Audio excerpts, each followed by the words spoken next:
Marlene Jacobs was a lot of things: a former school librarian, a mother of 3, and a proud owner of the largest collection of novelty salt shakers in upstate New York. But nothing, absolutely nothing, prepared her for retirement at Shady Oaks Senior Living Center. She had moved in with high expectations: book clubs, walks by the pond, perhaps a flirtation or two with a retired dentist. Instead, she found aggressive jigsaw puzzlers, silent dinner tables, and a suspicious odor in the west hallway. That is, until Stan happened. Stan was 74, wore cargo shorts year-round, and had a voice like a jazz radio announcer who'd swallowed gravel. Nobody really knew where Stan came from. He showed up one Tuesday during lunch, slid into an empty seat next to Marlene, and said, "They tell me the chicken here tastes like regret." She snorted iced tea through her nose. They'd been friends ever since. Over time, Stan introduced Marlene to his secret project, a group he called the Senior Underground for Mischief and Enjoyment, or S.U.M.E for short. Pronounced S.U.M.E, which was misleading, since no one in the group moved particularly fast. The members met every Thursday night at 7 p.m., under the guise of a Tai Chi for Balance class, which no one at Shady Oaks had attended since 2018 when Gary Fellman did an enthusiastic lunge and tore his hamstring. Their headquarters? The old toolshed behind the shuffleboard court.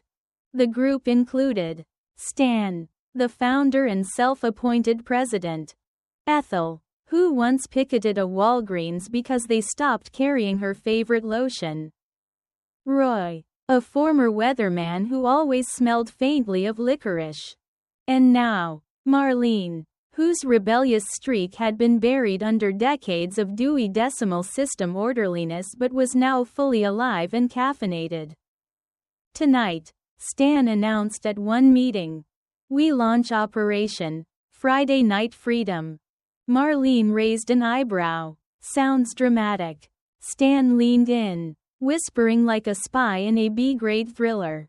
"We're breaking out of here." Roy blinked. "You mean, like prison?" "Exactly," Stan said, eyes twinkling. "We're going to sneak out and get burgers and milkshakes. Real ones. Not whatever they're blending in the cafeteria blender. But we have to be back by 10. Ethel said, "I have fiber gummies scheduled. Blank. Underscore, blank." The plan was simple. Step 1.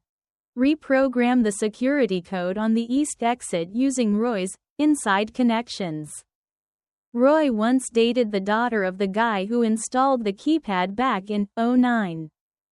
Step 2. Slip out in Marlene's still functioning 2002 Toyota Corolla, which she refused to part with, mostly because it had a cassette player. Step 3. Drive 3.7 miles to Mel's Diner, a 1950s-style restaurant known for milkshakes that gave you brain freeze and onion rings so greasy they could shine a Buick. Step 4. Be back before Nurse Paula's rounds. No one wanted to explain sneaking out for fries to someone wearing orthopedic sneakers and a badge that said, "I'm the boss of bedtime." Blank. Underscore, blank. That Friday, dressed in all black, except Ethel, who wore a neon pink tracksuit and said, "What? I like to be festive," they gathered near the east exit. Roy tapped in the code 531-8. Nothing. Again.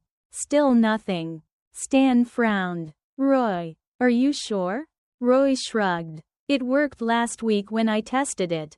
Marlene took a deep breath and did the unthinkable. She opened the window in the nearby laundry room, slid out backwards with a surprising amount of agility, and whispered, "Follow me." They trudged through the grass like suburban ninjas. Marlene's Corolla waited faithfully near the staff parking lot. Inside the car, The air was thick with tension and the faint scent of peppermint foot lotion. "Let's ride," said Stan. Mel's diner was everything they hoped it would be. Red vinyl booths, Elvis on the jukebox, a waitress named Carla who called everyone, "Hun." "I haven't had a real burger in 6 years." Marlene sighed as ketchup dripped down her wrist. "I feel alive." Roy dipped a fry into his milkshake and declared, "This is freedom. And cholesterol." They laughed so loudly the busboy gave them a thumbs up.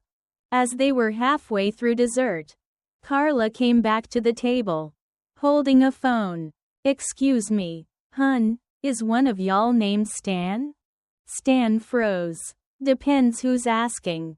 The lady on the phone says she's from Shady Oaks. Sounds mad. Says she saw someone roll out the laundry room window on the security camera." Ethel gasped. "We're cooked." Marlene took the phone. "Hi. This is Mrs. Jacobs. We're safe. We're full. And we'll be back by 10. Please hold the Metamucil." She hung up before Nurse Paula could argue. Blank. Underscore. Blank. Back at Shady Oaks. They slipped in through the front entrance just as the evening news was playing in the common room. Stan tipped his imaginary hat to the receptionist, who gave them a look that said, "I saw that milkshake cup. And I'll be reporting this to someone eventually." The next morning, a flyer appeared on the bulletin board. Residents are reminded that all exits are monitored. Unauthorized late-night excursions may result in reduced pudding privileges. Stan framed it and hung it in the toolshed. Blank. Underscore. Blank. The Friday Night Freedom Club, as it was now affectionately known, became a regular event. They changed routes, tried different diners, and once ended up at a midnight bingo tournament in a firehouse 2 towns over. Ethel won $50 and donated it to the resident cat's emergency vet fund.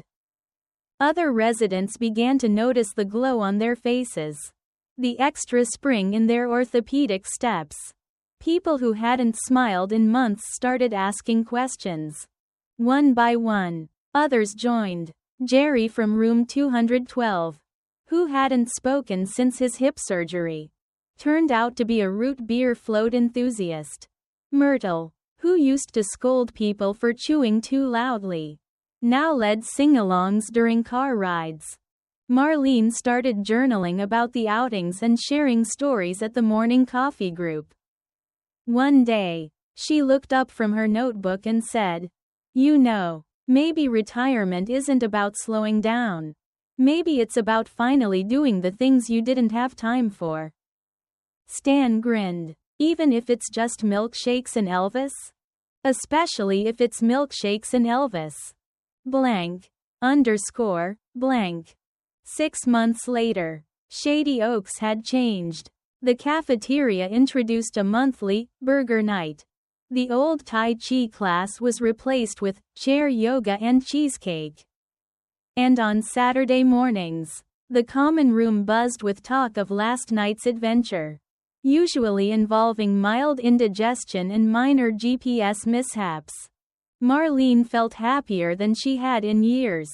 Not because everything was perfect, her knees still creaked, and the west hallway still smelled weird, but because she had found her people, her purpose, and a reason to sneak out now and then. As she sat on the toolshed steps one warm evening, sipping a milkshake and watching Roy try to teach Ethel how to moonwalk, she thought, "This is what freedom looks like. It's messy. It's loud. It involves a lot of antacids.